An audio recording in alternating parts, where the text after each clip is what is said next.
Right now, tech companies are signing the biggest electricity deals in history, restarting 3 Mile Island, buying entire nuclear plants. Because AI has one non-negotiable demand: power that never turns off. There's just one problem. The fuel inside America's reactors, a huge chunk of it comes from one supplier: Russia. And what Russia built here looks less like an energy business and more like the most ruthless customer lock-in strategy in modern industry. I'll spoil the ending now. 2 years ago, America already banned Russian uranium. The shipments, however, never stopped. You're about to find out why, and why January 1st, 2028 is a date the entire AI industry is quietly staring at. To understand how Russia became the world's nuclear fuel dealer, you have to go back to a deal so strange it sounds made up. 1993. The Soviet Union has just collapsed. Russia is broke, and sitting in its warehouses are roughly 20,000 nuclear warheads, guarded in some cases by soldiers who haven't been paid in months. Washington's nightmare isn't Russian missiles anymore. It's Russian paperwork, a warhead quietly going missing and ending up on the black market. So the two governments sign one of the most remarkable contracts ever written: megatons to megawatts. America will buy the Soviet arsenal, 500 tons of weapons-grade uranium, blended down into reactor fuel, shipped across the Atlantic, and burned in US power plants. For 20 years, it worked beautifully. At its peak, roughly 1 in 10 American light bulbs was powered by dismantled Soviet bombs. Bombs that were once aimed at the cities they were now lighting. But every great deal has fine print. And the fine print here was this: while America was buying cheap Russian fuel, it stopped making its own. Why run expensive enrichment plants when the bargain of the century is on tap?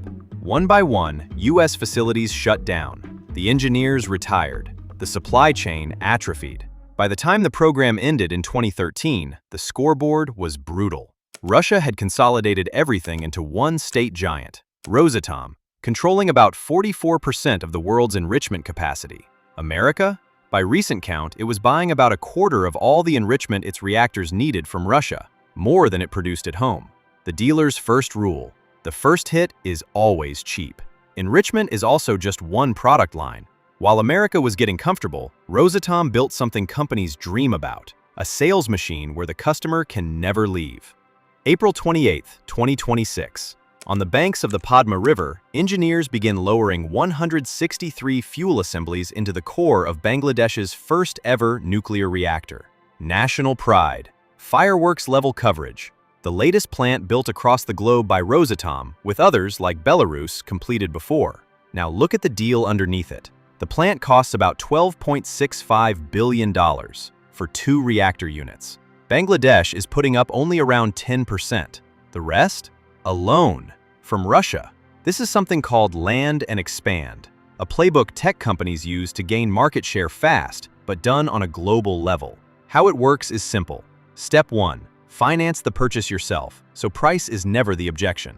Step 2. The reactor only runs on your fuel rods, proprietary, like a printer that takes one brand of ink, except the printer costs $12 billion and the contract runs 60 years.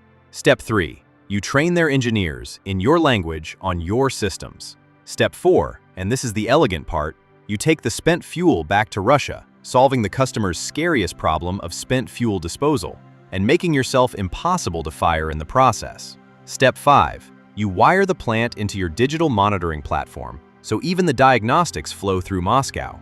And then there's the marketing layer.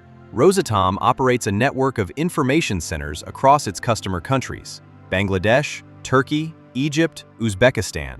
Science museums for kids, festivals, school programs. The project doesn't end at signature.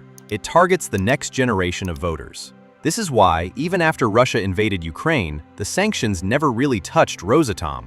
The West sanctioned Russian oil, gas, banks, oligarchs, but not Rosatom. Turkey's $20 billion plant, Egypt's El Dabaa plant, both carried on construction. Hungary, a member of the EU who was sanctioning Russia, continued building a Rosatom reactor inside the EU while the war raged on. When your vendor is also your banker, your fuel supplier, your waste manager, and your kid's science teacher, switching vendors isn't a procurement decision. It's a constitutional crisis. Which brings us back to America. In 2024, Congress finally did the thing everyone demanded. They banned Russian uranium. Sort of. May 2024, the Prohibiting Russian Uranium Imports Act, unanimous in the Senate.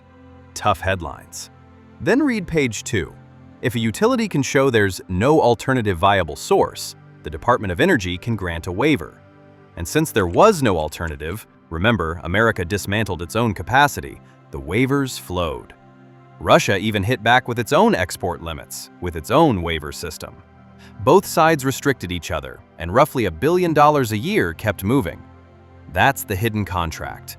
It's not written anywhere. It's the deal hiding underneath the press release.